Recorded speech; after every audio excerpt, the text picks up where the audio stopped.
Good morning, folks. Welcome to another episode of Spilling Tea. I'm your host, Tiffany Daniels. We're going to that horrible world known as the JRC. But before we get going, the usual disclaimers. Of course, me elaborating a little bit off of the last video. I had to blow off some steam, though, because nothing quite gets to me the way condescending people get to me. Because you're not better than anyone. Nobody is. It gets on my last nerve. Appeals to authority and condescension. People talk about triggers. I hate the word, but I'll use it in this case. Nothing triggers me than quite like these few things here.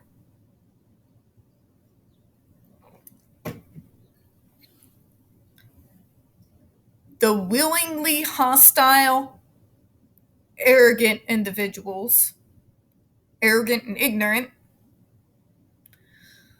condescending people, and appeals to authority. I am not even the kind of person you want to try to use any of those on because I'm pushing 40 and I've got no fucks left to give. Okay? Done. None left to give. In case that, isn't clear in my day to day. Alright, so Dr. Matthew Israel is one of those individuals that I just it makes me want to drop my jaw. The level of arrogance, the condescension, and the way he kind of talks to everybody else like they're peasants. You have no idea how low my tolerance is for that type of behavior. None. None.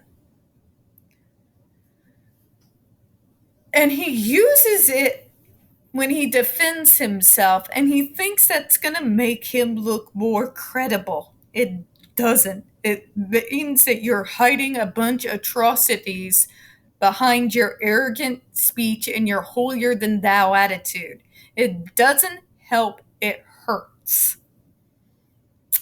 Just saying. Just saying.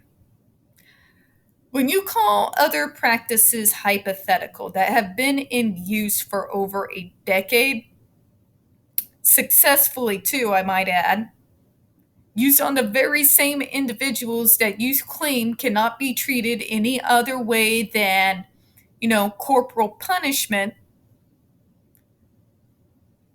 no matter what evidence that we put in front of you, not a good look. Not a good look at all. This is how licenses get revoked. If you cannot evolve with your practice, it's time to retire. Alright, to the disclaimers, folks. In the description box, you're going to find a link to the article that the Judge Rotenberg Educational Center does not want you to read. It's written by NeuroClastic, a small non-for-profit started by autistics for autistics, wherein they interviewed and surveyed over 900 ABA professionals regards to the JRC's so-called behavior modification program. Matter of fact, the JRC doesn't want you to read this article so much. They have threatened NeuroClastic with a defamation lawsuit if they did not remove it from the website. Well, folks, NeuroClastic has refused, so you know the drill. Please read that article and share it on all your social media. Also linked in there is NeuroClastic's public statement regards to the defamation lawsuit threat, as well as a link to their GoFundMe. We are crowdfunding, folks, in case the JRC actually sees through with their threat. Also linked in there is the Ozarks' first article in regards to the Agape boarding school / now known as Stone for Help boarding school situation. This is a so-called Christian-themed boarding school based out of Stockton, Missouri that has and counting over 21 civil lawsuits, claims, and allegations leveled against it, all which have been substantiated by the Missouri Department of Social Services, and they include the following: sodomy, rape, sexual assault, child abuse, psychological and emotional abuse, child trafficking, starvation, and that's just for starters. You have one former staff member arrested by the FBI, another a doctor still on the premises with full access to the boys up on multiple, again, substantiated claims of sodomy, rape, and sexual assault of the boys there. You have an attorney general too busy failing at life trying to defund libraries and chasing after drag queens to actually do his job. And you've got a governor that might as well be MIA. So please, folks, we literally have senators defending child brides on our Senate floor and declaring that women should have full sleeves on the Senate floor. Send help, all right? Share that article on all your social media. We also have in there, linked up, as always, the pertinent links to the Stop the Shocks campaign, including Hoya's massive archive on the subject. Jennifer Masumba's behavioral sheet of shockable offenses, which is going to be very relevant to this video. So if you want to take a moment to pause and pull that up, please go ahead and do so. A clip out of the 7-hour ordeal undergone by Andre McCollins back in 2002, also pertinent to the statement full of crap that we're getting ready to read. The templates and the ever-present self-explanatory change.org shut the Judge Rotenberg Center down petition. When we discuss the JRC, folks, you're going to hear vivid descriptions of and catch clips of surveillance footage of people with disabilities being tortured and abused. If you got young children present, please use your headphones, all right?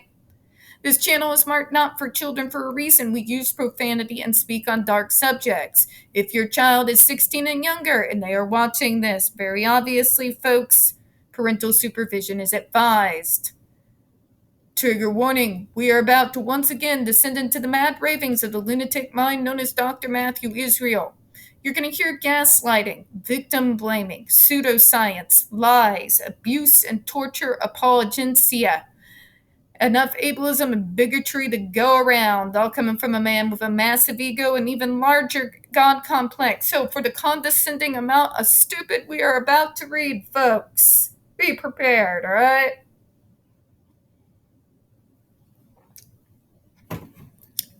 Children and adults at JRC are routinely subject to electric shock. This is not true. Item 3 above in this section provides the data on how infrequently the skin shock is used at JRC. Allow me to counter you, doctor. You're full of crap. Your surveillance videos show you're full of crap. The DESI reports show you're full of crap. ER documents show you are full of crap. The autopsies of 6 dead students show you're full of crap. Okay? But let's start with the very obvious one. The New York State Department of Special Education, in their 2006 report, noted that it was not 10 shocks a week at the most frequent. It was 10 shocks a day. A day.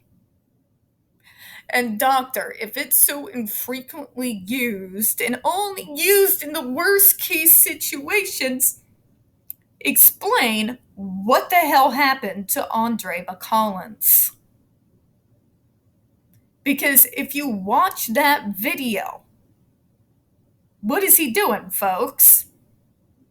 He's sitting at his chair. He's not up out of his seat. He's not talking out of turn. He's not threatening anyone in any capacity. He was not a threat to himself or anyone else in any way, shape, or form. You, however, decided that he deserved to be shocked over 31 times in a single day, doctor.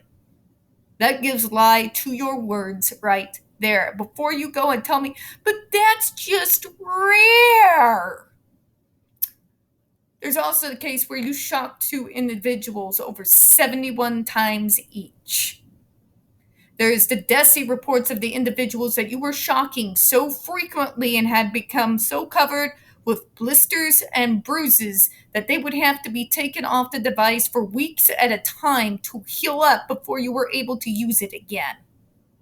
You have ER documents from individuals who have lost feeling in the parts of their body where those electrodes were attached. Okay, start there. What about the New York Special Ed Department? Again, I will allude you to when committees like this get together to do unannounced visits, it's because enough horrific reports had come in at that point to raise a reason for concern. We don't show up out of our health. Okay? Nobody that was a part of that committee was elected to anything. All right? Most state workers have caseloads to disguise. We don't arrange these visits out of nowhere to just hate on poor Dr. Israel, okay? Yeah. They show that what you're saying here is a lie. Your own surveillance footage played in court shows that is a lie. Your 2006 court case, where in 2010 you got removed from the JRC because you tried to have your staff destroy surveillance camera footage, shows that's a lie. Okay? And as far as your data is concerned, no data is ever taken seriously when the individual who puts the data together is also the one that's running the program. It's called conflict of interest, doctor. You ever hear of it? Yeah. Very obviously, doctor, you are going to skew data to your favor. You also have a long history spanning the entirety of the creation of your hellscape you call a school of obscuring justice, tampering with evidence, refusing to give evidence over to the police when it is demanded of you from the courts. You are known to lie on your own paperwork. You sit there and say it's used in worst case scenarios, but if you just look at Jennifer Masumba's behavioral sheet and contract, you find out real quickly that that's a lie. Yeah. People are literally shocked for thought crimes, folks. This is not just a lie. There is literally, and I hate to use mountain of evidence because AH has cheapened it, but we have literal mountains of actual receipts to show that is a lie. Okay? If it comes between believing Dr. Matthew Israel, who's known to tamper with, falsify, and destroy evidence, and the New York State Department and the team that they sent out to do those unannounced visits, having been a part of those committees, knowing what laws and regulations that bind us, I'm sorry, doctor, but I'm going to go with that committee. Know what I'm saying? And so would you if you were an outsider looking in. You actually do all these things. You warehouse the kids. You starve them. You sleep-deprive them. You traumatize them at random moments with your staff in those bizarre episodes you call behavioral rehearsal lessons. You shock them into compliance. You do all of these things. Were we to find out that was going on in a foreign country, that would be called torture. It doesn't change into treatment because that's what you call it. Okay? That is very obviously a lie, an extremely provable lie. Okay?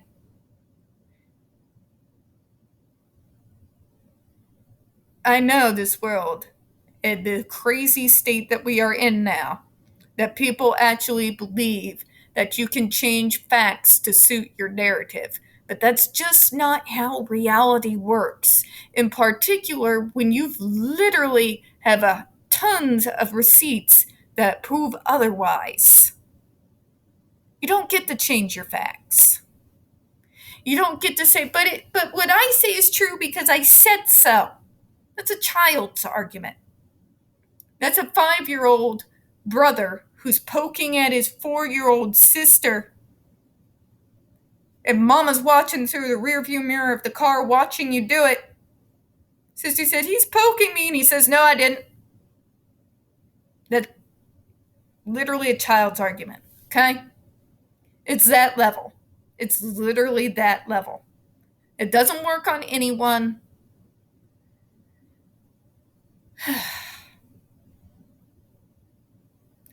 This man bald-faced lies, and people still drink his Kool-Aid. I always kind of wonder, what type of mindset do you have to believe individuals like this when there's so much evidence that proves the contrary? I mean, you got Dr. Matthew Israel, where you have literally decades of receipts that prove otherwise. You have AH, where you literally have document upon document that shows that she was lying. And yet you have individuals with this mindset that I can't seem to wrap my brain around that still drink the Kool-Aid. How can you ignore facts and cold hard evidence? And then turn the finger around to those of us who prefer our cold hard facts and evidence and tell us that we're harming victims. It's just bizarre to me. On one hand, I'd like to get inside of their heads, and on the other hand, I'm kind of terrified to do so. We're going to go ahead and close on that. I know it's short and sweet, folks, but I've got many videos to do. I've got one day to get them done because I'm going into Way Day, and they are going to be working me like a dog.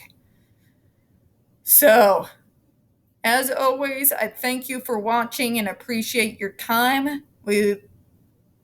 I'll see you in the next vid, folks. As always, we here at Spilling Tea hope you have a good one. Bye-bye.